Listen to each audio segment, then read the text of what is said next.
भुला के घर बार पिया।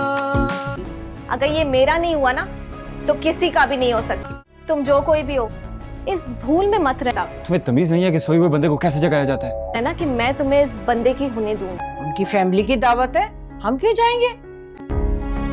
जब तुम्हारे वालिदैन के मुताबिक मैं ही तुम्हारी फैमिली का हिस्सा नहीं हूँ, सर पर चढ़ के चिल्लाने की क्या जरूरत है? तो हम उनकी फैमिली का हिस्सा नहीं है क्या? बिल्कुल नहीं। मैं कब चिल्लाई हूँ आप पर? मैंने इतने प्यार से उठाया वलीद आपको। तो सोनिया तो बहुत दूर की बात है। कि ये धमकी अगर ये मेरा नहीं हुआ ना तो किसी का भी नहीं हो सकता। और सुनिए, ये कोई मामूली खोखली धमकी नहीं है। यहाँ साफ पता चल रहा है कि फराह के लिए मुराद अब एक जुनून बन चुका है, एक ऐसी जिद कि अगर वो उसे हासिल नहीं कर सकी तो वो उसे बर्बाद कर देगी।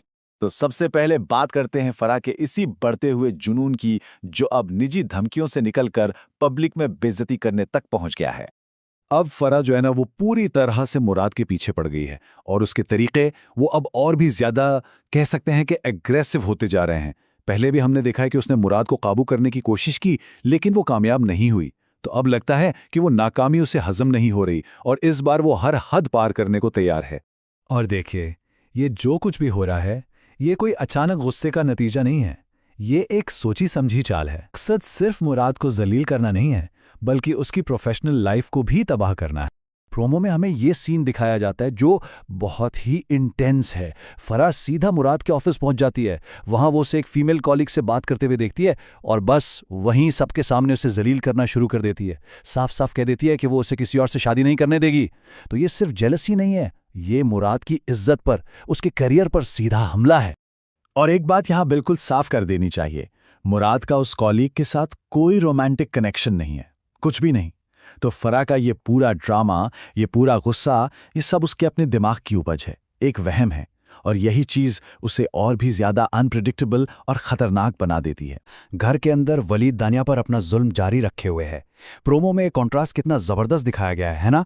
एक जुल्म वो है जो सबके सामने हो रहा है और दूसरा वो है जो बंद दरवाजों के पीछे खामोशी से दानिया को अंदर ही अंदर खत्म कर रहा है। और इस सुबह की बहस में उनके रिश्ते का पूरा सच सामने आ जाता है। दानिया कहती है, मैंने इतने प्यार से उठाया, लेकिन वलीद उसे क्या कहता है? सर पे चढ़ के चिल्लाना। फर्क देख रहे हैं? जिस चीज को दानिया प्यार समझ रही है, वलीद उसे एक इल्जाम बना रहा है।